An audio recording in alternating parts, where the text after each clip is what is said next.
ওরে বাড়িওয়ালার বাড়ি থাকবি, বাড়িওয়ালার বাড়ি থাকবি, একদিন ওয়ালা থাকবে না।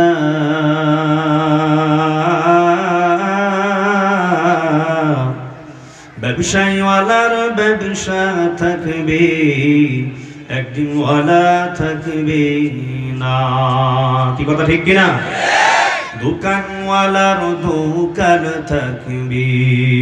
তো আমার সাথে বলেন সবাই, পরকালের কথা চিন্তা করে সবাই বলেন, দোকানওয়ালার দোকান থাকবে, একদিন ওয়ালা থাকবে না।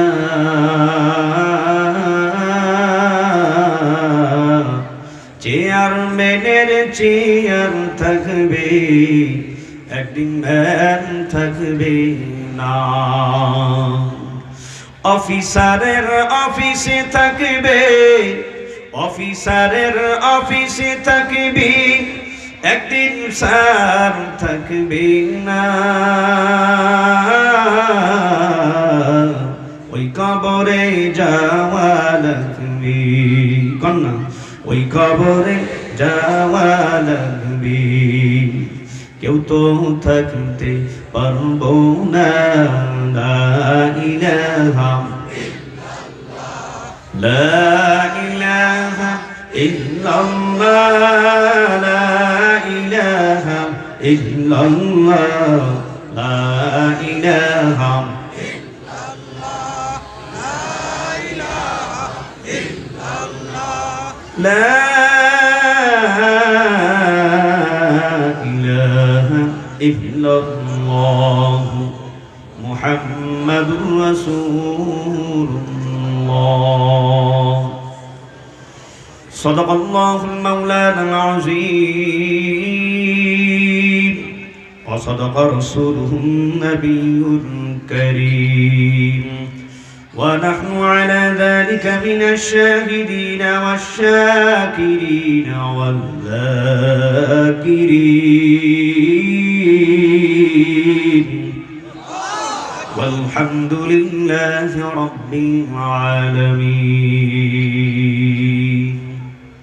آخر गुनाहगार हो आए खालिक अकबर, आखिर गुनाहगार हो आए खालिक अकबर। रात दिन करता हूँ दुआ हाथ उठाकर, रात दिन करता हूँ दुआ हाथ उठाकर। इस रब में जो गैर जाए पुर नूर पैगंबर, इस रब में जो गैर जाए पुर नूर पैगंबर। उस गैरों की जन्नत की ज़ियादत हो मुयस्सर, उस गैरों की जन्नत की ज़ियादत हो मुयस्सर। मकबूल तो है शाज है काबिल तो बहुत है, मकबूल तो है शाज है काबिल तो बहुत है। है ना के मानिंदे तुझे ही दिल तो बहुत है ना कि मानिंदे तुझे ही दिल तो बहुत है। মঞ্চে উপবিষ্ট রয়েছেন দেশ এবং জাতির রাহবার, দেশ এবং জাতির মাথার মুকুট, ওরাসাতুল আম্বিয়া মুআজ্জাজ মুকাররম হযরত উলামা ইকরাম, তলাবায়ে ইলম সম্মুখপানে সমবেত, বহুদূর দূরান্ত থেকে আগত, এলাকার আশপাশ থেকে সমবেত সর্বস্তরে দিন দরদি ইমানদার মধ্যে মুজাহিদ মুমিন মুসলমান ভাইরা, পর্দার আড়ালে অবস্থানরত সম্মানিত শ্রদ্ধেয় মা ও বোনেরা, স্নেহের কচিকাচারা, সমবয়সী যুবক ও তরুণ প্রিয় বন্ধুগণ, শুরুতেই রব্বুল আলামিনের আলিশান দরবারে মুমিন হিসেবে কালিমাত শুকর গুজার হচ্ছি যে মহান রব্বুল আলামিন আপনাকে আমাকে এই করোনা চলাকালীন সময়ের মধ্যে এবং এই কনকনে শীতের মধ্যে সুস্থ রেখে, ভালো রেখে, ইমানের সাথে হায়াতে প্রদান করে আজকে এই মাদ্রাসা কর্তৃক আয়োজিত এই মহতি ওয়াজ এবং দোয়ার মাহফিলে যে মহান রব্বুল আলামিন অত্র এলাকার লক্ষ হাজার শত মানুষ থেকে যাচাই বাছাই করে নির্বাচিত করে মনোনীত করে আজকে এই দামি প্রোগ্রামে আসার এবং বসার, বিশেষ করে বুজুর্গ ওলামায়ে কেরামদের পবিত্র জবানে কোরআন এবং হাদিসের আলোকে ইম্পর্টেন্ট গুরুত্বপূর্ণ আলোচনাগুলি শুনবার মতো যে মহান রব্বুল আলামিন হিম্মত, শক্তি, সময়, সাহস, ধৈর্য দান করলেন, মুমিন হিসাবে আমরা আওয়াজকে উচ্চ করে উচ্চ কণ্ঠ সমবেত কণ্ঠে অকুণ্ঠ চিত্তে জিহ্বাকে নাড়িয়ে দিল থেকে কালিমাতুশ শুকর আদায় করে জবান ছেড়ে ভক্তি ভরে মধুর সুরে সকলেই পড়ি আলহামদুলিল্লাহ। قال رسول الله صلى الله عليه وسلم لا يقعد قوم يذكرون الله إلا حفتهم الملائكة وغشيتهم الرحمة ونزلت عليهم السكينة الله أكبر وذكرهم الله في من عنده أو كما قال عليه الصلاة والسلام দুনিয়ার আসমানের নিচে জমিনের উপরে যখন জান্নাতের বাগানটা বসে যায়, জান্নাতের বাগানটা কি আল্লাহ রাসূল সাল্লাল্লাহু আলাইহি ওয়াসাল্লামের হাদিস অনুযায়ী মদ গাজার মজলিস। এক কথা বলতে হবে আমার সাথে, বোবার মতো ময়দানে বসে থাকলে হবে না। গাজীপুরের মুসলমান তো জিন্দা মুসলমান, জিন্দা ওমরের মতো ময়দানে ভূমিকা রাখে ওলামায়ে কেরামদের জবান থেকে শুনেছি। চুপ করে বসে থাকতে হবে না, আওয়াজ করতে হবে। জবান দিয়েছেন কে? আল্লাহ। আর একটু জোরে বলেন আল্লাহ। হে মুসলমান, তোমার আমার কাছে অস্ত্র নাই, ঢাল নাই, তলোয়ার নাই, কথা ঠিক কিনা? বিশাল অস্ত্র আছে, নারায়ে তাকবীরের ধ্বনি আর চোখের পানি চায় না। এটা তো কাজে লাগাইতে হবে আমাদের, কথা ঠিক কিনা? নাস্তিক মুরতাদ বেঈমান অসভ্য কুলাঙ্গার ছেয়ে গেছে দেশ, ভণ্ডরা মাথা তুলে সাজে দরবেশ, ওলামায়ে কেরামদের হাতে দেখি দ্বীনের মশাল, কথা ঠিক কিনা? তাদের নেতৃত্বে ময়দান ইসলামের কাজগুলি, রাসূলের আদর্শের কাজগুলি বাস্তবায়ন করতে হবে, ওলামায়ে কেরামদের সাথে আমাদের থাকতে হবে। কোনো ভয় নাই, কোনো পেরেশানি নাই। ওয়ালা তাহিনু ওয়ালা তাহজানু ওয়া আনতুমুল আ'লাউনা ইন কুনতুম মুমিনিন। কার ঘোষণা? আল্লাহ। আর একটু জোরে বলো মুসলমান, কার ঘোষণা? 92% মুসলমানের দেশে কোন নাস্তিক, কোন মুরতাদ, কোন বেঈমান ইসলাম বিদ্বেষী মাথাচাড়া দিয়ে উল্টাপাল্টা কথা বলবে, সেটা মুসলমান বাংলার জমিনে একটি মুসলমান বেঁচে থাকা সত্ত্বেও সেটা বরদাস্ত করা হবে না। মুসলমান মনে রাখবা যুবক, তোমার আমার শরীরের মধ্যে হযরত ওমরের পবিত্র রক্তের সংমিশ্রণ রয়েছে। মুসলমান যুবক মনে রাখতে হবে, তোমার আমার শরীরের মধ্যে হযরত খালিদ বিন ওয়ালিদের পবিত্র রক্তের সংমিশ্রণ রয়েছে, কথা ঠিক কিনা? তোমার আমার পবিত্র এই রক্তের মধ্যে হযরতে খুবাইব রাদিয়াল্লাহু তাআলা আনহু আমার ভাইয়ের পবিত্র রক্তের সংমিশ্রণ রয়েছে, হযরত ওমরের পবিত্র রক্তের সংমিশ্রণ রয়েছে, হযরত উসমানের পবিত্র রক্তের সংমিশ্রণ রয়েছে। সুতরাং কবি কি বলেন? অসত্যের কাছে কবু নত নাহি হবে শির, ভয় কাঁপে কাপুরুষ লড়ে যাইবি। অসত্যের কাছে কবু নত নাহি হবে শির, ভয় কাঁপে কাপুরুষ লড়ে যাইবি। তুফান আমার জন্মের সাথী, আমি বিপ্লবী হাওয়া, জিহাদ জিহাদ অন্যায়ের প্রতিবাদ করা, এটাই হবে আমার তোমার গান গাওয়া, কথা ঠিক কিনা? মুসলমান বাঙালি জাতি, সিংহা জাতি মুসলমান, এ মুসলমান তোমার আমার হুঙ্কারে নারায়ে তাকবীর ধ্বনির আওয়াজে হৃদকম্পন হয়ে নাস্তিক বেঈমানগুলি, কাফির মুশরিকগুলি, লাল কুকুরের বাচ্চাগুলি ময়দানে তারা লুটিয়ে পড়তো, কথা ঠিক কিনা? আজ বিশ্বের মধ্যে কাফির মুশরিক বেঈমান কর্তৃক মুসলমান নির্যাতিত, নিপীড়িত, লাঞ্ছিত, অবদস্থ, কথা ঠিক কিনা? মুসলমানদেরকে কাফির মুশরিক বেঈমানরা লাল কুকুরের বাচ্চাগুলি পাখির মতো গুলি করে হত্যা করে, মুসলমানদেরকে জবাই করে রক্ত দিয়ে গোসল করে আনন্দ উল্লাসে মেতে ওঠে, কথা ঠিক কিনা? মুসলমানদেরকে শরীর থেকে গর্দানকে আলাদা করে দিয়ে যখন লাথি দেয় ফুটবলের মতো আনন্দ উল্লাসে মেতে ওঠে, না মুসলমান না। কাফের মুশরিক বেঈমানগুলি তদানীন্তন সময় পূর্বের ইতিহাস করে দেখো, ইসলামিক ইতিহাস ইতিহাস করে দেখো, ওরা মুসলমানদের কাছে মাথা নত করে থাকতো, গোলাম হয়ে থাকতো। কিন্তু আজ মুসলমান কাফের বেঈমান কর্তৃক নির্যাতিত, নিপীড়িত। আজ মুসলমান কাফের মুশরিক বেঈমানদের সাথে সুসম্পর্ক বজায় রাখা কি সে অহংকার মনে করে, এটা অত্যন্ত দুঃখজনক ব্যাপার, কষ্টদায়ক ব্যাপার। না মুসলমান না, সবাইকে এক প্ল্যাটফর্মে আসতে হবে, কথা ঠিক কিনা? নারায়ে তাকবীরের ধ্বনির আওয়াজ দিয়ে বুকে কোরআনকে ধারণ করে নবীর আদর্শ নিয়ে ময়দানে নামতে হবে। নাস্তিক বেঈমান, অসভ্য কুলাঙ্গার, ইহুদি বেঈমানদের সকল কার্যক্রমকে নস্যাৎ করে দিতে হবে, এটা ঈমানের দাবি। মুসলমান আছে আর মুসলমান থাকবে, কথা ঠিক না বেঠিক? ইসলাম আছে আর ইসলাম থাকবে, কথা ঠিক না বেঠিক? এ মুসলমান, ইসলামের প্রচার এবং প্রসার, নবীর আদর্শের কথা, নবীর সুন্নাত তরিকার কথা, নামাজ এবং ঈমান আমলের কথা ওলামায়ে কেরামরা বলেন ময়দানে। সুতরাং ওলামায়ে কেরামরা আমাদের বন্ধু, আমাদের দুশমন নয় আপনাদের, আমরা দুশমন নয় আপনাদের বন্ধু। যেই ব্যক্তি এই মেসেজটা আমাকে দেয় যে এই আমল করলে তুমি আল্লাহর জান্নাতে যেতে পারবে, সে আমার পরম বন্ধু।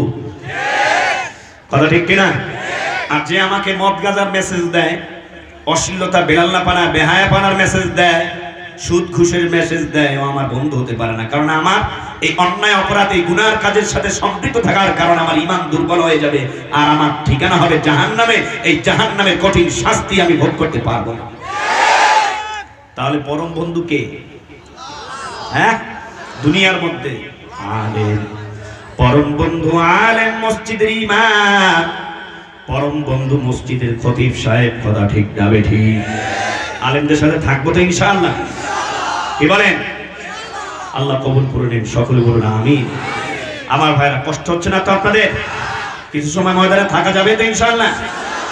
কষ্ট করে আসছেন, কিছু পুঁজি নিয়ে যান আল্লাহর ফজলে। হ্যাঁ মুসলমান, এখানে আসছেন দুইটা উদ্দেশ্য, নিয়তকে সহি করে নেন। নাম্বার 1 উদ্দেশ্য হলো রেজায়ে মাওলা। কাকে খুশি করা? এটা আওয়াজ করতে হবে, কাকে খুশি করা? 2 নাম্বার উদ্দেশ্য, আমরা মুমিন, আমরা মুসলমান, আমাদের ঈমান নামক ব্যাটারি পাওয়ারফুল হবে এই কোরআনের মজলিসে আসলে, আল্লাহ ওয়ালাদের মিলন মেলায় আসলে। তোমার ঈমান নামক ব্যাটারি পাওয়ারফুল হবে না মদ গাঁজার জেনার মজলিসে গেলে, গান বাজনা ডিজে পার্টির আসরে গেলে, ভণ্ড বাবার আসরে গেলে তোমার ঈমান নামক ব্যাটারি কখনো পাওয়ারফুল হবে না, নিস্তেজ হবে। আরো জোরে বলেন, কথা ঠিক কিনা?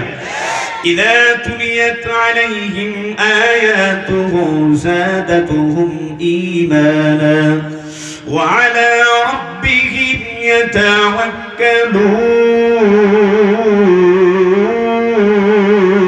يتوكلون كلام زندہ قرآن حكيم حكمة لا يجالست قديم جميع العلم في القرآن حكيم تقاصر عنه أفهام الرجال। এই আল্লাহর বান্দা, এই গাজীপুর এলাকার মুসলমান, ও পর্দালের মা গো যুবক আমার ভাই, জবানটা খুলে ওই মালিক আল্লাহরে জোরে একটা ডাক দিয়া বলো আল্লাহ। মানে আরো জোরে মহাব্বতের সাথে ডাক দিয়া বলো আল্লাহ।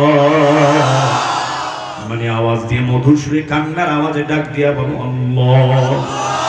ওরে মালিক, দয়া করে মায়া করে আল্লাহ কোরআনের মাহফিল নিয়ে আসছো, মাদ্রাসার মাহফিল নিয়ে আসছো, তোমার ওলিদের মাহফিল নিয়ে আসছো, আশিকিন জাকিরিন শাকিরিনদের মাহফিল নিয়ে আসছো। মালিক, আমল নামার মধ্যে একটা গুনাহ বাকি থাকতে কোরআনের মাহফিল ময়দান থেকে কাকে বিদায় দিও না, জোরে জোরে কোরআন আমিন।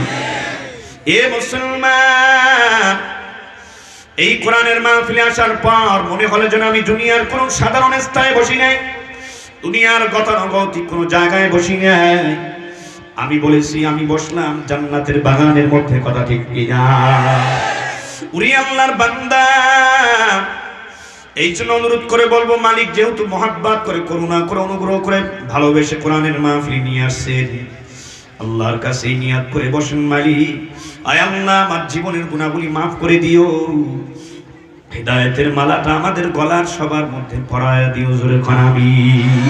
ভাইরা আমার, আমি সূরাতুল মায়েদার মধ্য থেকে আমার ভাইরা আয়াতে কারিমার অংশ বিশেষ আপনাদের সামনে আমি তেলাওয়াত করেছি, এবং রাসূল করিম সাল্লাল্লাহু আলাইহি সাল্লামের অসংখ্য অগণিত অমীয় বাণী পবিত্র হাদিসের মধ্য থেকে ছোট্ট 2টা হাদিসের টুকরা পাঠ করেছি।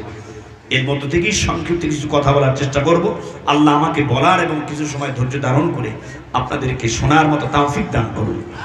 এবং যিনি উপস্থাপনা করেছেন, আমি অধমের নাম ঘোষণা করেছেন, আসলে যেইভাবে উনি উপস্থাপনা করেছেন, আল্লামা, তারপরে মুফাসসিরে কোরআন, আরো কত কি বলছেন, এই ধরনের কোনো যোগ্যতা কিছুই নেই। এই টেম্পোরারি চলতেছি আপনাদের দোয়া। আমার শায়েখ কুতুবুল আলম সৈয়দ ফজলুল করিম পীর সাহেব চরমান রহমাতুল্লাহ আলাইহি আমার নামটা রেখেছেন। আমার বাবা ছিলেন একজন পুলিশের সাধারণ একজন কর্মচারী, একজন সদস্য। আল্লাহ ওলির সোহবতে যাওয়ার পর দেড় মন তৈরি হয়ে গেছে, আমাদেরকে মাদ্রাসায় দিলেন। ওলি আমার নামটা রেখেছেন, তার দোয়া এবং বর্তমান হুজুরদের দোয়া এবং বর্তমান হক্কানি উলামা ইকরামদের দোয়া, মা বাবার দোয়া, আসা ইকরামদের দোয়া, আপনাদের দোয়া নিয়ে চলতেছে। এটাই আমার বড় পুঁজি, আর কোনো পুঁজি টুজি নাই। আল্লাহ কবুল করুন এবং সবাইকে আল্লাহ কবুল করুন দিনের জন্য। সকলে বলেন আমিন। আমার ভাইয়েরা, আমার বন্ধুরা, রাসূল করিম সাল্লাল্লাহু আলাইহি সাল্লাম বিদায় হাস শুক্রবার দিন বাদাল আসর, আসরের নামাজ সাহাবায়ে কেরামদেরকে নিয়ে আরাফার ময়দানে তিনি আদায় করলেন, কমপ্লিট করলেন। এই নামাজের পরপরই রাসূল আকরাম সাল্লাল্লাহু আলাইহি সাল্লাম তিনি একটি উঁচু জায়গায় দাঁড়িয়ে গেলেন, টিলার উপরে, আরাফার ময়দান। দাঁড়িয়ে সাহাবায়ে কেরামদেরকে বললেন, সাহাবীরা গো, সমস্ত সমবেত সলক্ষ সাহাবায়ে কেরামদেরকে উদ্দেশ্য করে নবী আমার ঘোষণা করলেন, এই আল্লাহ রাব্বুল আলামিন যে দ্বীনের যে মহান দায়িত্ব আমাকে দিয়েছেন, এই দ্বীনের দায়িত্বটুকু তোমরা বলো সাহাবায়ে কেরাম, আমি পয়গম্বর সঠিকভাবে পালন করেছি কিনা। সাহাবায়ে কেরাম এক বাক্যে সবাই জবাব দিলেন, ইয়া রাসূলুল্লাহ, অবশ্যই হ্যাঁ, আপনার উপরে যতটুকু দায়িত্ব আল্লাহ তাআলা দিয়েছেন দ্বীন প্রচারের জন্য, এই দ্বীনের দাওয়াত এবং এই দ্বীনের কার্যক্রম আপনি সঠিকভাবে এই দায়িত্ব পালন করেছেন। আল্লাহু আকবার। নবী আমার তখনই ডান হাত এবং বাম হাতকে আসমানের দিকে উঁচু করে দিলেন। এই আয়াতে কারিমা তেলাওয়াত করছি, এর শানে নজুল সংক্ষেপে বলতেছি। সাথে সাথে দুহাত আমার নবী উত্তোলন করলেন। উত্তোলন করে আল্লাহকে ডাক দিয়ে বলতেছেন, ও আরশে আযীমের মালিক, দেখো তুমি যে আমাকে দ্বীন প্রচারের দায়িত্ব দিয়েছো, তাওহীদ প্রচারের দায়িত্ব দিয়েছো, ইসলামের যে মহান দায়িত্ব আমাকে অর্পণ করেছো আল্লাহ, এই দায়িত্ব আমি সঠিকভাবে পালন করেছি। সাহাবায়ে কেরাম কিন্তু সাক্ষী দিয়েছে, সুতরাং তুমিও সাক্ষী থাকো। সাহাবায়ে কেরাম বললেন, এমন সময় নবী যখন দুহাত উত্তোলন করে আল্লাহর কাছে এই কথাগুলি দরখাস্ত করে বলতেছেন, আমাদের কাছে মনে হয় নবী এবং আল্লাহর মাঝে, পয়গম্বর এবং আল্লাহর মাঝে কোনো পর্দা নাই, কোনো প্রাচীর নাই, কোনো দেওয়াল নাই। আল্লাহ নবী মনে হয় যেন সরাসরি আল্লাহর সাথে কথা বলতেছেন। সুবহানাল্লাহ। আমার বন্ধুরা, নবী আল্লাহর সাথে কথা বলা কমপ্লিট, এমন সময় জিবরাইল এসে হাজির। ডাক দিয়া বলতে আছে, ইয়া রাসূলুল্লাহ, ইয়া হাবিবাল্লাহ, আমি তো আল্লাহর পক্ষ থেকে আপনার কাছে ওহী নিয়ে এসেছি। সুবহানাল্লাহ। বলে কি? সাহাবায়ে কেরামদের কাছে যে কথা আপনি জিজ্ঞাসা করেছেন, তারা সবাই সম্মতি দিয়েছেন। ইয়া রাসূলুল্লাহ, আল্লাহ তাআলা দ্বীনের যে মহান দায়িত্ব আপনার উপর অর্পণ করেছেন, আপনি এটা সঠিকভাবে পালন করেছেন। আল্লাহ রাব্বুল আলামিন এটা সত্যায়ন করে আয়াতে কারিমা নাযিল করে দিয়েছে। ইয়া রাসূলুল্লাহ, শুনেন, আল ইয়াউমা আকমালতু লাকুম দীনাকুম ওয়া আতমামতু আলাইকুম নি'মাতি ওয়া রাদিতু লাকুমুল ইসলাম দীনা। বলে কি? দ্বীন পরিপূর্ণ হয়ে গেছে। সুবহানাল্লাহ বলে সবাই। নিয়ামত পরিপূর্ণ করে দেওয়া হলো আমাদের জন্য। আর Islam is the complete code of life. একমাত্র মনোনীত ধর্মের নাম কি? আর একটু জোরে বলেন, নাম কি? হ্যাঁ, এই ইসলামের বাতিকে যে কুলাঙ্গারগুলি নিভাতে চায়, কাফের মুশরিক বেঈমানরা নিভাতে চায়, ওরা নিভে যাবে, আর ইসলামের বাতি জ্বলবে। ইনশাআল্লাহ জ্বলছে, জ্বলবে, জ্বলতেই থাকবে। তবে ইমানি পরীক্ষা আসবে, ভয় পাওয়ার কিছুই নেই। আমাদের তো সামনে ময়দানে লড়ে যেতে হবে। আরো জোরে বলেন, কথা ঠিক কিনা? আমার ভাইরা তৈরি আছেন না ময়দানে ইনশাআল্লাহ? তবে ওলামায়ে কেরামরা কোনো ক্ষমতার পাগল না, গদির পাগল না। ইসলামের বিরুদ্ধে যদি কেউ কোনো ষড়যন্ত্র করে, আল্লাহকে গালি দেয়, আমার নবীকে চরিত্রহীন বলে গালি দেয়, ময়দানে মুসলমান থাকবে, ওই কুলাঙ্গারদের জায়গা হবে না। আরো জোরে বলে মুসলমান, কথা ঠিক না ঠিক? ওরে আল্লাহর বান্দা জিবরাইল আমিন এই আয়াতে কারিমা শুনিয়ে দেওয়ার পর আমার নবী সাহাবায়ে কেরামদেরকে নিয়ে আরো বিভিন্ন আলোচনা করতেছেন। এমন সময় নবী ডাক দিয়া বললেন, সাহাবীরা, আমি নবী চিরদিন তোমাদের মাঝে থাকবো না, কিয়ামত পর্যন্ত আমার উম্মতেরা ধারাবাহিকভাবে পর্যায়ক্রমে আসতেই থাকবে দুনিয়াতে। শুনে নাও গো, এ সাহাবায়ে কেরাম, এ মুমিনের দল, দুইটা বস্তু আমি নবী তোমাদের মাঝে রেখে যাই। এই দুইটা বস্তুকে তোমরা যদি মৃত্যুর আগ পর্যন্ত আঁকড়ে ধরতে পারো, আর সেই অনুযায়ী যদি জীবনকে পরিচালনা করতে পারো, কঠিন কালেও তোমরা ধ্বংস হবে না, পথভ্রষ্ট হবে না, জাহান্নামী হবে না। সাহাবায়ে কেরাম জিজ্ঞাসা করলেন, ইয়া রাসূলুল্লাহ, ইয়া হাবিবাল্লাহ, এই মহামূল্যবান বস্তু দুইটা কি? নবী আমার ডাক দিয়া বললেন, তারাকতু ফীকুম আমরাইন লা তাদিল্লু মা তামাসসাকতুম বিহিমা কিতাবাল্লাহ ওয়া সুন্নাত রাসূলি। একটা হলো কোরআন, আর একটা হলো হাদিস। নাম কি? কিতাবাল্লাহ। কার কিতাব? আরেকটু জোরে বলো, মুখ খুলে মুসলমান, কার কিতাব? আরেকটা হলো নবীর আদর্শ, নবীর তরিকা, নবীর হাদিস। এই কোরআন এবং হাদিস আমাদের মাঝে আছে না নাই? আরেকটু জোরে বলো মুসলমান, আছে না নাই? ব্যক্তি জীবন, পারিবারিক জীবন, সামাজিক জীবন, অর্থনৈতিক জীবন, রাষ্ট্রীয় জীবন, আন্তর্জাতিক জীবন। ওরে মুসলমান, তোমার আমার লেনদেন, চলাফেরা, মুআমালাত, কথাবার্তা, চালচলন, আচার-আচরণ সব কিছু হতে হবে আল্লাহ এবং রাসূলের তরিকা অনুযায়ী। কথা ঠিক কিনা? কোরআন সুন্নাহ অনুযায়ী হতে হবে। কথা ঠিক কিনা? এর বাহিরে যদি কিছু থাকে সেটা আমরা বর্জন করব, পরিহার করব, সেটা মানব না, মানি না। তৈরি আছেন সবাই? স্লোগান দেওয়া যায় না? আল কোরআনের আলো, আল হাদিসের আলো, কোরআন সুন্নাহর আলো, নারায়ে তাকবীর। তাকবীরে আমার দেওয়ান লাগবে। ময়দানের মধ্যে মুজাহিদ তৈরি করতে হবে না। কখন ওলামায়ে কেরাম ডাক দেয় নাস্তিকদের ঘুষি মেরে দাঁত পালাই দিতে, তখন ময়দানে নামতে হবে না। তাকবীর দেন না কেন? দেন না কেন?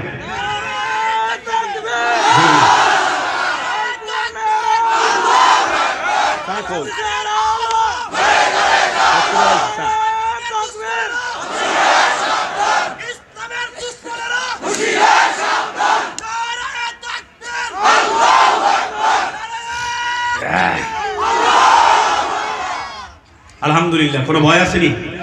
আরো জোরে কান। নারায়ে তাকবীর। এই টেম্পোরারি আওয়াজে কোনো কাজ হইব না।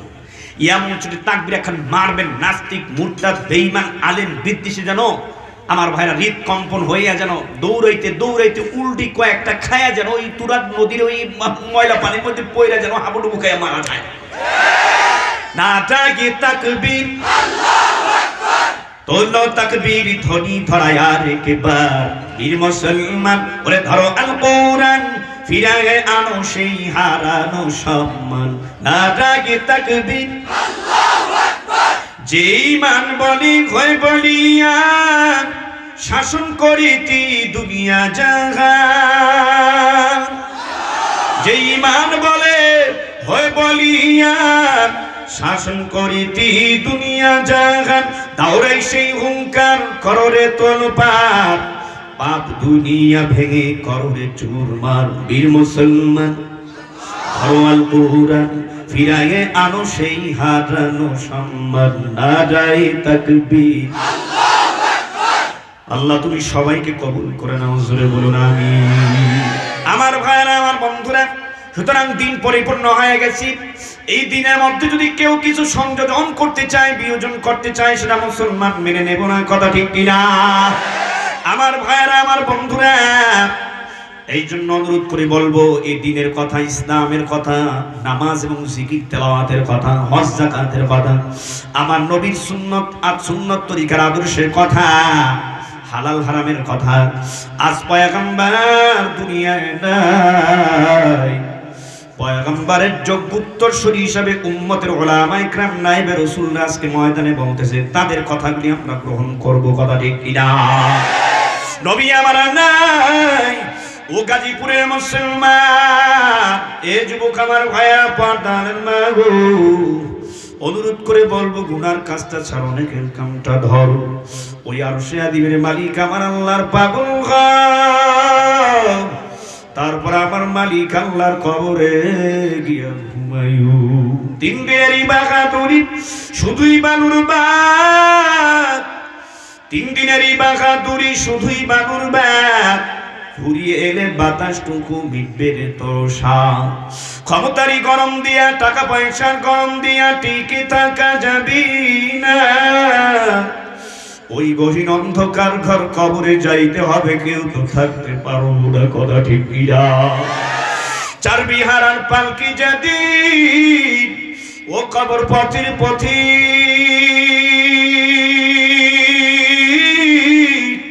এ মুসাফিরের দলেরা কি নিয়া কবরের দিকে রওয়ানা।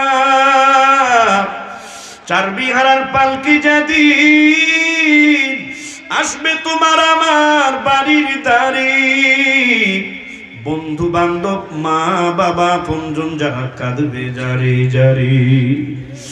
ওরে নতুন দেশের কবর দেশের যাত্রী হতে, ওরে মন সাজবি নতুন সাজিনা। যেতে হবে খালি হাতে, কিছুই সঙ্গে যাইবে না। কথা ঠিক কিনা? ও কবর পথের পথিক, ও পর্দার মা গো, যুবক আমার ভাই, হ্যাঁ, ক্ষমতা, মান সম্মান, প্রতিপত্তি, টাকা পয়সা, বাড়ি গাড়ি, ব্যাংক ব্যালেন্স কিছুই তোমার আমার সঙ্গে যাবে না। যাবে দুইটা জিনিস, ঈমান এবং নেক আমলের পুঁজি। এ মুসলমান, ঈমান এবং নেক আমলের পুঁজি যদি নিতে চাও, উলামায়ে কেরামদের সঙ্গে থাকা লাগবে। বুজুর্গ মুহাক্কিক উলামায়ে কেরাম, পীর মাশায়েখদের সঙ্গে ওঠাবসা করতে হবে, নিসবত লাগাইতে হবে। কথা ঠিক কিনা? মাদ্রাসার খেদমত করতে হবে, মসজিদের খেদমত করতে হবে, উলামায়ে কেরামদের মহব্বত করতে হবে, ভালোবাসতে হবে, সুখে দুঃখে আগায় আসতে হবে। হযরত বললেন আজকের মাহফিলের ব্যাপারে স্থানীয় পুলিশ প্রশাসন, জনপ্রতিনিধি, এলাকার নেতৃবৃন্দ এবং সুধী সমাজ, দিন দরদি আলেম, প্রিয় ব্যক্তি, উলামায়ে কেরামরা, সর্বস্তরের ব্যবসায়ী, কর্মজীবী, কৃষক, শ্রমিক, মজুর এত আন্তরিকতার পরিচয় দিল বেতাগী হুজুর। তারা যদি আজকে সহযোগিতা না করত, দোয়া না করত, এত সুন্দর প্রোগ্রাম আমার পক্ষে করা সম্ভব ছিল না। সবাই বলেন আলহামদুলিল্লাহ। আল্লাহ জাযাকুমুল্লাহু তাআলা ফিদ দারাইন। আল্লাহ মাহফিলের আয়োজনের ব্যাপারে সফলতার জন্য যে যেখান থেকে যতটুকু খেদমত করলো, সহযোগিতা করলো, সবার খেদমত আল্লাহ আপনি কবুল করে নেন। জোরে বলেন আমিন। এ মুসলমান, এটাই চিরন্তন সত্য কথা। আমি আয়াতে কারিমা তেলাওয়াত করেছি। সবার কিন্তু মরা লাগবে, কেউ চিরজীবন দুনিয়াতে থাকতে পারবো না। যাওয়াই যখন লাগবে, মুসাফির অন্ধকার ঘর কবরে। ইমানি আওয়াজ দিয়া বলো, কার পাগল হয়ে যাওয়া লাগবে? ওই আরশে আযীমের মালিক আল্লাহর পাগল হওয়ার জন্য ময়দানে খাড়া খাড়া তৈরি। আল্লাহু আকবার। দুই হাত না দিয়া মালিক আল্লাহকে দেখা দাও, না নাই তাকবীর। আল্লাহ আপনি মেহেরবানি করে সবাইকে কবুল করে নেন। আল্লাহ কোরআনের মাহফিল, মাদ্রাসার মাহফিল, উলামায়ে কেরামদের মাহফিলে হাজিরা দেওয়ার কারণে সবার নাম তুমি জাহান্নামের খাতা থেকে কেটে দাও। আয় আল্লাহ, বিনিময়ে সবার নামগুলি তুমি জান্নাতের খাতায় উঠাইয়া দাও। জোরে বলেন আমিন। ওরে আল্লাহর বান্দা, বিদায় হজ কমপ্লিট হয়ে গেল। নবী আমার সাহাবায়ে কেরামদেরকে নিয়ে মদিনার পথ ধরলেন। মদিনায় পৌঁছার পর তোমার আমার কলিজার টুকরা নবী, হায়াতুন নবী, পয়গম্বর সাল্লাল্লাহু আলাইহি সাল্লাম পর্যায়ক্রমে অসুস্থ হয়ে পড়লেন। নবীর অসুস্থতা দিন দিন বৃদ্ধি পাচ্ছে। ওরে আল্লাহর বান্দা, এত অসুস্থ নবী আমার হইলেন, পয়গম্বর এমন অসুস্থ আর কোনদিন নবী হন নাই অতীতে। ওরে আল্লাহর বান্দা, একদিন মদিনার মসজিদে আযান হয়ে গেল। নবী আমার উম্মাতুল মুমিনিন মা আয়েশা সিদ্দিকা রাদিয়াল্লাহু তাআলাকে ডাক দিয়া বললেন, বিবি আমার বহুদিন অসুস্থ, মদিনার মসজিদে আযান হয়, আমি মসজিদে গিয়ে নামাজ পড়তে পারি না। আমি বড় দুর্বল, আমি অসুস্থ।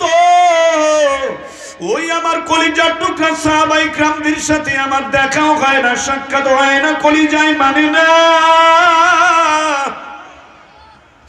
ও বিবি, বিছানা থেকে আমাকে একটু ধইরা উঠাইয়া দাও। মায়ার নবী মুহাম্মদুর রাসূলুল্লাহ সাল্লাল্লাহু আলাইহি সাল্লাম উম্মাতুল মুমিনিন মা আয়েশা সিদ্দিকা রাদিয়াল্লাহু তাআলা আনহা বিছানা থেকে একটু উঠায়া বসাইলে। নবীর শরীরে এত দুর্বল, শরীরে এত প্রচন্ড জ্বর। মায়ার নবীকে উঠানোর পর নবী আমার বসে থাকতে পারেন না, বারবার কাত হয়ে আবার বিছানায় পড়ে যায়। ওরে আল্লাহর বান্দা, আবার উঠায় আবার বিছানায় পড়ে যায়। নবী ডাক দিয়া বলে, ওরে বিবি, মসজিদে আমার যেতে মনে চায়, শরীরটা যদিও আমার ঘরে, মনটা আমার মসজিদে। ও বিবি, মাথায় পানি দাও। মা আয়েশা সিদ্দিকা রাদিয়াল্লাহু তাআলা আনহা ডাক দিয়ে বলল, আমি একবার না, দুইবার না, নবীর মাথায় 7 বার আমি পানি ঢাললাম। কপালের মধ্যে কাপড়ের পট্টি লাগাইয়া দিলেন, ভিজা পট্টি। নবী এমন সময় ডাক দিয়া বলেন, ও বিবি, এখন আমার শরীরটা কিছুটা সুস্থতা অনুভব মনে হয়। কোথায় আব্দুল্লাহ ইবনে আব্বাস, কোথায় আলী? তোমরা দুইজনে তাড়াতাড়ি এইদিকে আসো। হযরত আব্দুল্লাহ ইবনে আব্বাস আসার পর হযরত আলী দৌড়ে আসার পর নবী হযরত আব্বাস রাদিয়াল্লাহু তাআলা ডান কাঁধের মধ্যে নবী আমার ডান হাতটাকে রাখলেন। হযরত আলী রাদিয়াল্লাহু তাআলা বাম কাঁধের মধ্যে নবী আমার বাম হাতটা রাইখা টাক লাগায়া দাঁড়াইলেন। ওরে আল্লাহর বান্দা, এবার কামরা থেকে বের হইয়া মসজিদের দিকে নবী আমার রওনা। দুইটা পা নবী উঁচু করে ধরে রাখছেন, শরীরটা বড় দুর্বল, দুই পা জমিনে স্পর্শ করে না নবী। এইভাবে দুইজনের কাঁধে ভর দিয়ে মসজিদের দিকে যাইতেছে। মুসলমান, এ গাজীপুর মহানগরী এলাকা মুসলমান, নবী আমার এত অসুস্থ আর কোনদিন কখনো হন নাই। এরপরও মায়ার নবী নামাজের প্রতি কি মহব্বত! ওই মাউসে আদিমের মালিক আল্লাহর কুদরতি কদমে সিজদা দেওয়ার জন্য নবীর আমার কলিজাটা ছটফট ছটফট করতেছে। আল্লাহু আকবার। শরাবে মোহাব্বত পেলা দি हम खुदाया, मोहब्बत की आतिश जला दी हम खुदाया। इश्क आशूल अस्ती कुचू बरफरू, हर चीज़ माशूक बाकी जुमला सु। मियां ने आशिक माशूक के रमजीज, किरामन कातिबिन रहम খবর নিস। আমার মাওলার মোহাব্বতের আগুন কলিজার টুকরা নবীর কলিজায় জ্বলতেছে। আল্লাহু আকবার। নবী আমার দুই জায়গার কাঁধে ভর দিয়া মদিনার মসজিদে আমার নবী প্রবেশ করলেন। কার্যক্রম কমপ্লিট। নবী আমার, ওরে আল্লাহর বান্দা, মেম্বার উপরে বৈশা সাহাবায়ে কেরামদেরকে ডাক দিয়া বলেন, সাহাবীরা কেউ যাবে না, কেউ যাবে না, আমার শরীরটা বড় দুর্বল। এ সাহাবীরা রে, কেউ মসজিদ থেকে যাইও না। এ শুনে নাও, জানি না আমি কখন তোমাদের মাঝ থেকে বিদায় নিয়ে চলে যাই, তবে শুনে নাও, একজন মালিক এবং একজন কর্মচারীর ঘটনা তোমাদেরকে শোনাই, একজন গোলাম এবং মুনিবের ঘটনা তোমাদেরকে শোনাই। কোন একজন মুনিব তার গোলামকে এখতিয়ার দিয়েছেন, দুনিয়ার মধ্যে যা কিছু আছে আর সে যদি ইচ্ছা করে সেটা গ্রহণ করতে পারবে, আর মালিকের কাছে যা আছে গোলাম যদি ইচ্ছা করে সেটাও গ্রহণ করতে পারবে। শুনে নাও, শুনে নাও, গোলাম করছে কি? গোলাম একটু চালাক, চতুর, চৌকাস।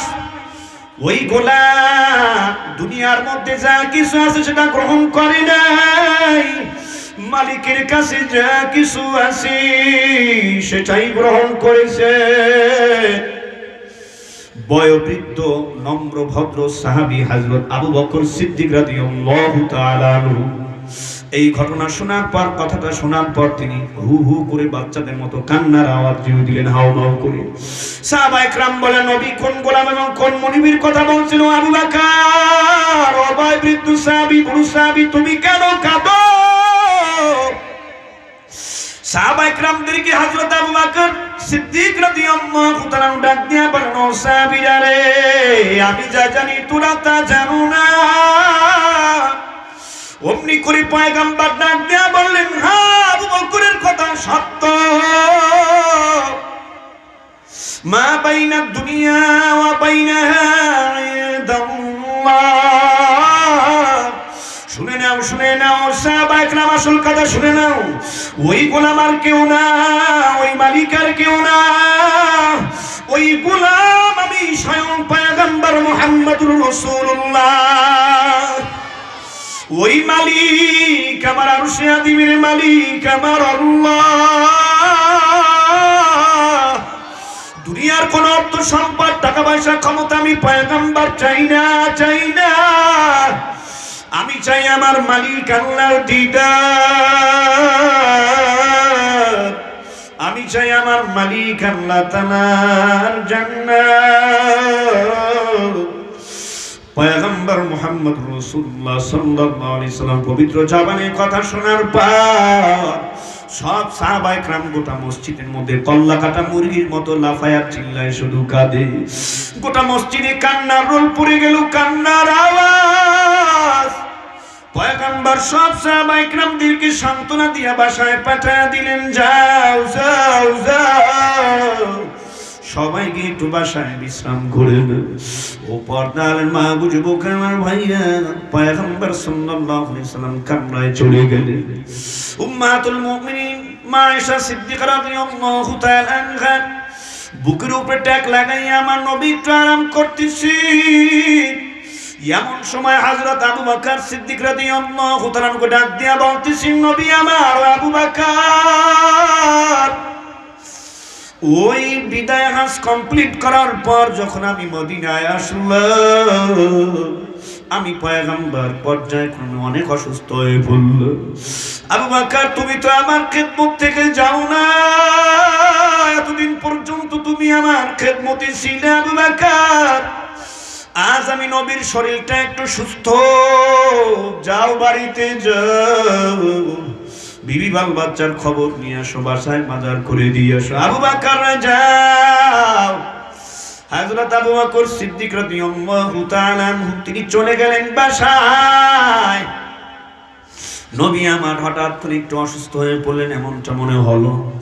উম্মাতুল মুমিনিন আয়েশা সিদ্দিকা রাদিয়াল্লাহু তাআলাকে ডাক দিয়া বলেন, বিবি তোমার রানটা একটু প্লেস করো, আমার শরীরটা একটু খারাপ লাগতেছে। মা আয়েশা সিদ্দিকা রাদিয়াল্লাহু তাআলা আনহা রানটাকে প্লেস করার পর নবী আমার রানের উপরে মাথা রাখলেন। বিবি আয়েশা রানের উপরে মাথা রাখলেন। এমন সময় জিবরাইল হাজির নবীর কাছে। আল্লাহু আকবার। সালাম দিয়ে ডাক দিয়া বলেন, ইয়া রাসূলুল্লাহ, ইয়া হাবিবাল্লাহ, নবী গো, আপনি তো জানেন না আপনার এই ঘরের দরজায় কিন্তু আজরাইল হাজির। ও পয়গম্বর, আপনি যদি আজরাইলকে অনুমতি দেন তাহলে আপনার কাছে আসবে, কামরার মধ্যে প্রবেশ করবে। পয়গম্বর, যদি আপনি আজরাইলকে অনুমতি না দেন, আজরাইল আপনার কাছে আসবে না, কামরায় প্রবেশ করবে না। পয়গম্বর ডাক দিয়া বলেন, ও জিবরাইল রে, ও জিবরাইল ভাই, যাও, আজরাইল কেন আসছে আমি তো জানি না। আজরাইলকে আমার কামরার ভেতরে ঢোকার অনুমতি দিলাম, পারমিশন দিলাম। আমার ভাইরা, আমার বন্ধুরা, আজরাইলকে যখন জিবরাইল জানায় আজরাইল ভেতরে প্রবেশ করো, পয়গম্বর অনুমতি দিছে। আজরাইল সঙ্গে সঙ্গে কামরার মধ্যে প্রবেশ করে আমার নবীর কাছে আয়েশা প্রথমেই সালাম দিলেন, আসসালামু আলাইকা ইয়া রাসূলুল্লাহ। ও পয়গম্বর, সালাম গ্রহণ করুন। আল্লাহর নবী সালামের জবাব দিলেন। এরপরে নবী আমার ডাক দিয়া বলেন, ও আজরাইল কেন আসছো? আজরাইল ডাক দিয়া বলতেছেন, ইয়া রাসূলুল্লাহ, ইয়া হাবিবাল্লাহ, এই পৃথিবী প্রতিষ্ঠালগ্ন হওয়ার পর আল্লাহর ওয়ার্ডারে যত মানুষের জান আমি কবজ করেছি, কোন মানুষের জান কবজ করতে গিয়ে আমি অনুমতি নেই নাই, কারো কাছে অনুমতি সাপেক্ষে আমি যাই নাই। এই আমার জীবনের সর্বপ্রথম আপনার কাছে আমি আজরাইল অনুমতি নিয়ে এসেছি। এ গাজীপুর এলাকার মুসলমান, এ পর্দার মা গো, যুবক আমার ভাই, নবীও দামি, উম্মত দামি, শ্রেষ্ঠ নবীর শ্রেষ্ঠ উম্মত, বিশ্ব নবীর উম্মত, নবীর আদর্শ পালন করার ব্যাপারে সকলকে থাকতে হবে একমত। কথা ঠিক না? ঠিক, ঠিক না? ঠিক। আমার নবীকে যদি এই 92% মুসলমানের দেশে কোনো কুলাঙ্গার গালি দেয়, আর জিভটা ছেড়ে ছেড়ে দেওয়া হবে। কথা ঠিক না? ঠিক। বিশ্ব নবীর অপমান সইব না আর মুসলমান। কথা ঠিক না? ঠিক। লা ইউমিনু আহাদুকুম হাত্তা আকুনা হাব্বা ইলাইহি মিন ওয়ালিদিহি ওয়া ওয়ালাদিহি ওয়ান নাসি আজমাইন। আল্লাহু আকবার। আমার নবী বললেন, শুনে নাও সাহাবায়ে কেরাম, ততক্ষণ পর্যন্ত তোমরা প্রকৃত মুমিন হতে পারবে না, উম্মত হতে পারবে না, যতক্ষণ পর্যন্ত না আমি নবী তোমাদের কাছে তোমাদের মা বাবা, আপনজন, ছেলে মেয়ে, পরিবার পরিজন, তোমাদের স্ত্রী ছেলে মেয়ের চেয়ে আমি নবী আপন না হব, ততক্ষণ পর্যন্ত তোমরা প্রকৃত মুমিন হতে পারবে না। কথা ঠিক না? ঠিক রাখা। ক্ষমতা আমার কাছে আপন না, টাকা পয়সা আমার কাছে আপন না, ওরে আল্লাহর বান্দা আমার কাছে আপন আমার নবী। কথা ঠিক না ঠিক মুসলমান? কোন কুলাঙ্গা যদি আমার নবীকে নিয়ে কটূক্তি করে ওকে আস্থা রাখা হবে না, হবে না, কথা ঠিক না ঠিক রেখা সবাই কইয়া আসুন ইনশাআল্লাহ। আল্লাহ তুমি সবাইকে দিনের মধ্যে মুজাহিদ হযরত ওমরের মতো কবুল করে নাও, জোরে বলেন আমিন। এই আল্লাহর বান্দা, কত দামি নবীর উম্মত আমরা, যেই নবীর সিগনেচার ছাড়া কোনো মানুষ আল্লাহর জান্নাতে যাওয়ার অ্যাডমিশন অনুমতি পাবে না। আল্লাহু আকবার। উম্মত করিয়া তব প্রিয় হাবিবি দান করেছ মোদের মর্যাদা দিন।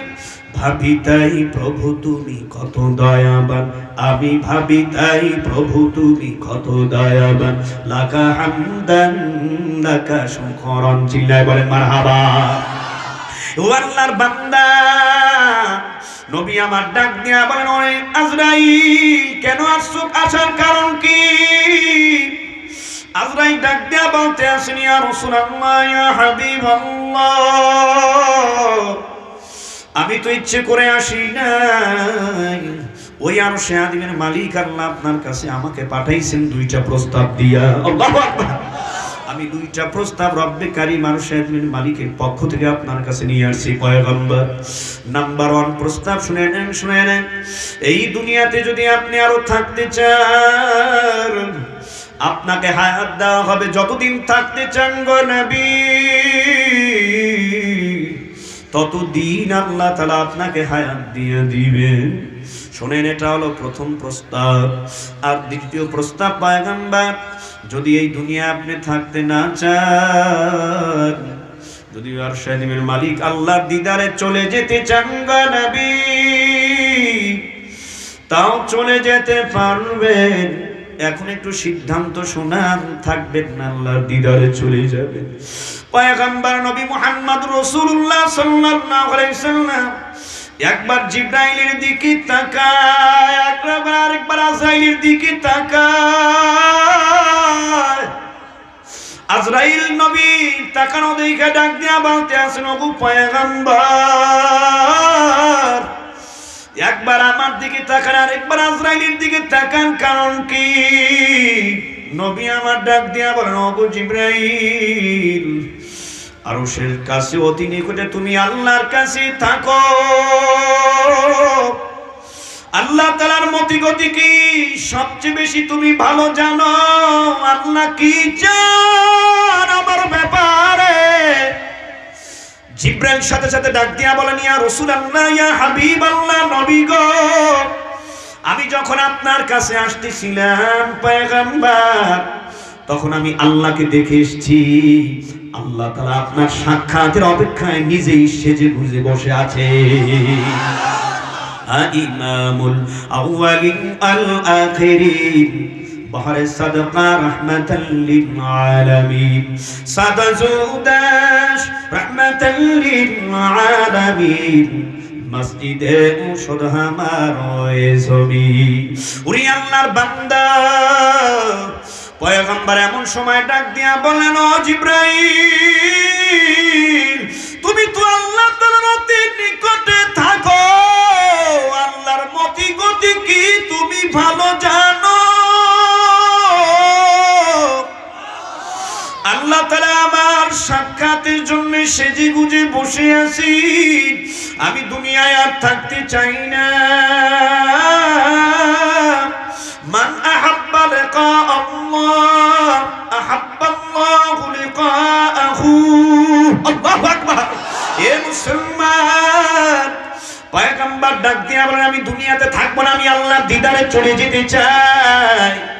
তবে যাওয়ার আগে আমি একটা বিষয় তোমার থেকে পরিষ্কার হয়ে নিতে চাই।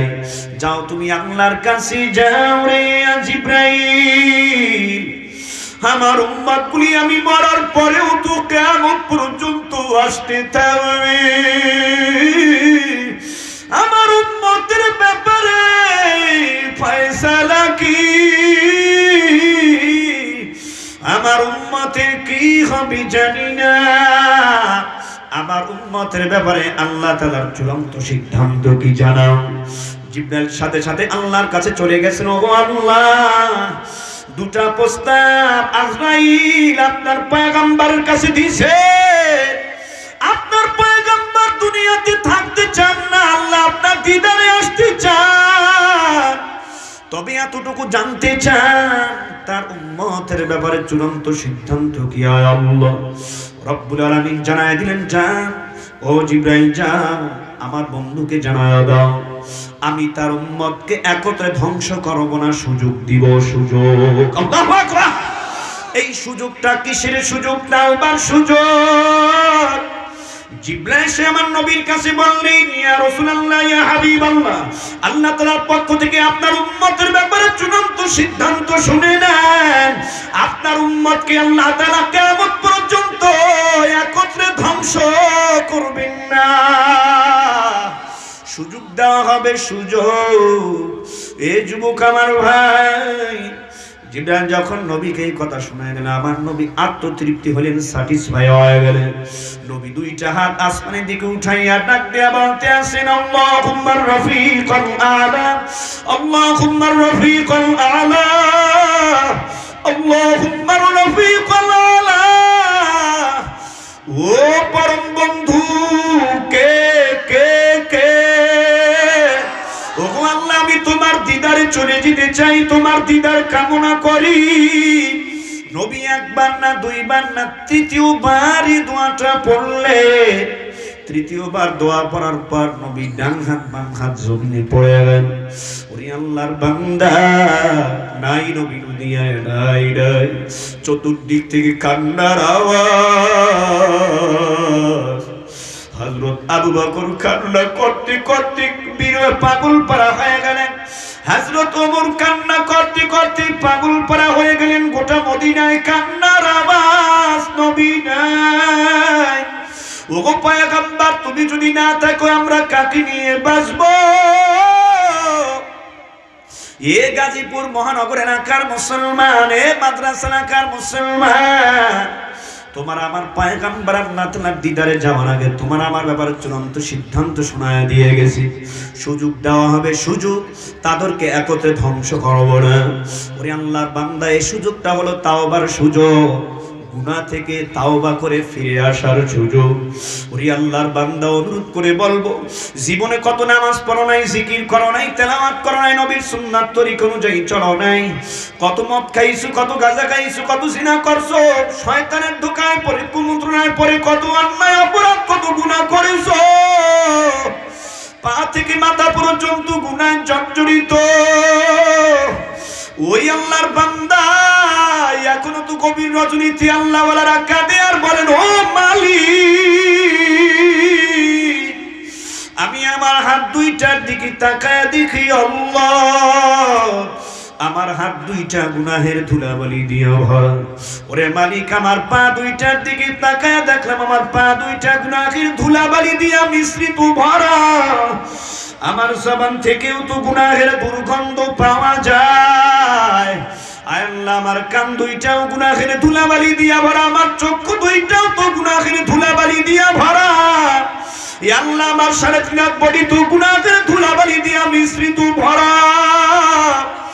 কাল কিয়ামতের ময়দানে যদি একটা গুনার জন্য তুমি আমাকে ধরে বসো মালিক, আর যদি ওই জাহান্নামের ফেরেশতারা আমার হাতে এবং পায়ের মধ্যে জাহান্নামের বেরি শিকল হ্যান্ডকাপ লাগাইয়া দেয়, উল্টামুখী করে আমাকে জাহান্নামের আগুনের ব্যাট দিয়া পিটাইয়া পিটাইয়া ওই জাহান্নামের আগুনের মধ্যে ঘুরিম ঘুরিম করে ফালাইয়া দিবে মালিক, জাহান্নামের এক শিকের আগুনের আযাব সহ্য করার ক্ষমতা তোমার আমার কারণে। এ কবর পথের প্রতীকেরা, পর্দালে সম্মানিতা মা ও বোনেরা, পয়গম্বর সাল্লাল্লাহু আলাইহি সাল্লাম দুনিয়ায় নেই, কিন্তু তোমার আমার ব্যাপারে যে সুযোগটা আল্লাহর পক্ষ থেকে পাস করা হয়ে গেছে, ওরে যুবক, খাসভাবে তওবা কর, গুনাহ থেকে ফিরে আয় আয় আয় আয়। এই তাওবার ডাক, গুনাহ থেকে তাওবার ডাক দিতেছি উলামায়ে কেরাম মসজিদের মঞ্চ থেকে জুমার দিন, কথা ঠিক না ঠিক জোরে খাও, তাওবার ডাক দিতেছেন, গুনাহ থেকে ফিরে আসার ডাক দিতেছেন উলামায়ে কেরাম চরমনায় ময়দান থেকে, কথা ঠিক কিনা? গুনাহ থেকে ফিরে আসার ডাক দিতেছেন ইজতেমার ময়দান থেকে উলামায়ে কেরাম, আল্লাহ ওয়ালারা, কথা ঠিক না ঠিক জোরে খাও। উজানির ময়দান থেকে ডাক দেওয়া হয়, গুনাহ থেকে ফের ওরে আল্লাহর বান্দা ইসলামী বয়ানের স্টেজেও ডাক দেওয়া হয়, ওই আল্লাহওয়ালা বুজুর্গ উলামায়ে কেরামরা ডাক দেন, আল্লাহর বান্দা গুনাহগার নেকের কাম ধার, ওই মালিক আল্লাহর পাগল হও, তারপর আল্লাহর কবরে গিয়া ঘুমাই। ওই আমার কালামানিক সাহেব ফজলুল করিম রহমাতুল্লাহ আলাইহি তো আজ এখন দুনিয়ায় নাই। বাংলার জমিনে 64 জেলায় গিয়া 450 থানায় গিয়া 70,000 গ্রাম বাংলায় যায় বলতো বাবা গুনার বোঝা নিয়ে কেউ কবরে গিয়া ঘুমায়ও না, কবরের এক সেকেন্ড আযাব সহ্য করার ক্ষমতা তোমার আমার কারো নাই। আল্লাহর বান্দা বারবার ডাক দিয়া বলেন, কেউ যদি বেনামাজি সুদখোর ঘুষখোর বেপরদা হয়ে ওই কবরে গিয়া ঘুমাও, দুনিয়ার সাধারণ সাপ একটা জাতি সাপ যদি তোমার আমার সামনে ফস করে ফেনা ধরে ওঠে, মা গো বাবা গো একটা জোরে চিৎকার দিয়া দৌড় দেই, বাঁচাও বাঁচাও বলি, জামা ছেড়ে না কাপড় ছেড়ে হাত ভাঙে না পাও ভাঙে সেই খেয়াল তোমার আমার থাকে না। ও বাবা কেউ যদি গুনার বোঝা নিয়ে বেপরদা বেনামাজি সুদখোর ঘুষখোর হয়ে কবরে গিয়া ঘুমাও, ওরে আল্লাহর বান্দা দুনিয়ার সাধারণ সাপ না, নাফরমান বেপরদা বেদমাইশ বেনামাজির কবরের ভিতরে জাহান্নামে 99টা সাপ লাফায়া লাফায়া আইসা জমা হয়ে যাবে। দুনিয়ার সাপের একটা মুখ অথবা 2টা মুখের বেশি না, জাহান্নামের সাপের মুখ হবে 70টা। এক একটা সাপে পা থেকে মাথা পর্যন্ত পেঁচাইয়া নাফরমানকে যখন জোরে একটা চাপ মারবে, চাপের সুটে নাফরমান বেপরদা বদমাশ বেনামাজি 3.5 বডির হাড্ডিগুলি মটমট মটমট করে ভেঙে মিসমার হয়ে যাবে। নাফরমান এক পর্যায়ে ডাক দিয়া বলবি, ওরে সাপ আমাকে কেন কামড়াও, তোমার কামড়ের এই দংশনের আযাব আমি সহ্য করতে পারি না। সাপের জবান খুলে যাবে আর ডাক দিয়া বলবেন, ওরে নাফরমান দুনিয়াতে আল্লাহ তোরে শ্রেষ্ঠ মাখলুকাত মানুষ বানাইলেন, আল্লাহ কেন বানাইলেন, ওমা খালাকতুল জিন্না ওয়াল ইনসা ইল্লা লিয়াবুদুন, মালিক আল্লাহ তাআলার গোলামি করবি। ওই আরশে আযিমের মালিক আল্লাহ নামাজের অর্ডার করছেন, তুই নামাজ পড়ো নাই। আমার মাওলা জিকিরের অর্ডার করছেন, তুই জিকির করো নাই। আমার মাওলা কোরআনুল কারীম তেলাওয়াতের অর্ডার করছেন, তুই আল্লাহ পাকের কালামে পাক তেলাওয়াত করো নাই। আমার মাওলা সুদ ঘুষ থেকে বিরত থাকতে বলছেন, তুই থাকো নাই। রমজান মাসে রোজার অর্ডার করছেন, তুই রাখো নাই। তোরে আল্লাহ অর্থ সম্পদ দিয়েছিলেন, দিনের রাস্তায় খরচ করবি, মসজিদ মাদ্রাসায় দান করবি, তুই করো নাই। গরিব দুঃখী মানুষকে দান সদকা করো নাই। আমার মালিক তোরে হজ দেওয়া হজ করার তৌফিক দিয়েছিলেন, তুই হজ করো নাই। খানায় কাবা জিয়ারত করো নাই। আমার মদিনাওয়ালার নবীর রওজার সামনে গিয়া সালাম পেশ করো নাই। বরং ওলামায়ে কেরাম তোমাকে নামাজ এবং সুন্নাত তরিকার দাওয়াত দিছে। ওই তবলিগওয়ালা ওই চরমের মুরিদ ওই আল্লাহওয়ালা হক্কানি আলেম মসজিদের ইমাম খতিব দাওয়াত দিছে। অনেক সময় অনেক বেয়াদব, অনেক আহম্মক, অনেক বেকুব, অনেক কুলাঙ্গার ইমানের নূর ভেতরে কমে যাওয়ার কারণে আলেমদেরকে গালি দেয়, বলে আমি যদি নামাজ না পড়ি তোমার কিসের সমস্যা, আমার কবরে আমি যাব। বলে কি বলে না? জোরে আওয়াজ করে বলে না। হক্কানি পীর মাশায়েখ ওলামায়ে কেরামদের অন্তরের ভেতরে উম্মতের দরদ এবং ব্যথা। কু আনফুসাকুম ওয়া আহলিকুম নার, নিজে জাহান্নামের আগুন থেকে বাঁচতে চাই, আহলে আওলাদ পরিবার পরিজন প্রতিবেশী দোস্ত হাবাব বন্ধু বান্ধব সবাইকে জাহান্নামের আগুন থেকে বাঁচানোর ফিকির জেকের দরদ কল্পনা জল্পনা অন্তরে থাকার নাম ইমানদার। এ মুসলমান কথা ঠিক না বেঠিক? এই জন্য অনুরোধ করে বলবো, এই সাপের জবানটা যখন খুইলা যাবে সাপ বলবেন, ওরে নাফরমান আমার মালিক তার হুকুম পালন করতে বলছেন, তুই পালন করো নাই। নবীর সুন্নাত তরিকার দাড়ি রাখতে বলছেন, তুই রাখো নাই। সুন্নতি পোশাক পরতে বলছেন পরো নাই, যারা সুন্নতি পোশাক পরার দাওয়াত দিছেন চোখ রাঙায়া তাকাইছো, বন্ধু বলছো, তাদেরকে নিয়ে ঠাট্টা বিদ্রুপ করছো। আজ ওই আরশে আজিমের মালিক আল্লাহর অর্ডার হয়ে গেছে, উপায় নাই, আমি তোকে কিয়ামত পর্যন্ত কামড়াতেই থাকব। নাফরমানের কবরের ডান পাশের মাটি বাম দিকে এমন জোরে চাপ মারবি, বাম পাশের কবরের মাটি নাফরমান বিপদা বেনামাজির কবরে ডান দিকে এমন জোরে চাপ মারবে, চাপের চোটে আল্লাহর বান্দা ডান পাশের পাঁজরের হাড্ডিগুলি মটমট করিয়া ভাঙিয়া মেসমার হয়ে ডান দিকে পৌঁছায় আসবে। ডান পাশের পাঁজরের হাড্ডিগুলি মটমট করে ভেঙে মেসমার হয়ে ডান দিকে পৌঁছায় আসবে। ওরে আল্লাহর বান্দা, কবরের এক সেকেন্ড আযাব সহ্য করার ক্ষমতা তোমার আমার কারণে আল্লাহর বান্দা আছে আছে নাই, কারণে কি নিয়ে কবর দিকে রওনা। আল্লাহর বান্দাদেরকে অনুরোধ করে বলবো, আল্লাহর বান্দা কে কয়দিন দুনিয়াতে থাকবো আপনারও কিন্তু জানা নাই, আমারও কিন্তু জানা নাই। এ মুসাফিরের দলেরা, যুবক আমার ভাইরা, গুনার কাজ ছাড়ো, নেকের কাম ধরো, ওই মালিক আমার মাওলার পাগল হয়ে তারপর কবরে গিয়ে ঘুমানোর চেষ্টা করো। অনেকেই তো নিয়াত করে ফালাইছো নামাজ পড়বো পড়বো, বললেই বলে পড়বো পড়বো, দাড়ি রাখবো রাখবো, টুপি মাথায় উঠাবো, সুন্নতি পোশাক পরবো পরবো। একটু ডানে বামে তাকায়া দেখো কত যুবক নামাজ পড়বো পড়বো বইলা নামাজ ধরার আগেই তো কবরের বাসিন্দা হয়ে গেল। কথা ঠিক না ঠিক? কত যুবক দাঁড়িয়ে রাখবো রাখবো এই কথা বইলা রাখার আগেই তো কবরের বাসিন্দা হয়ে গেল।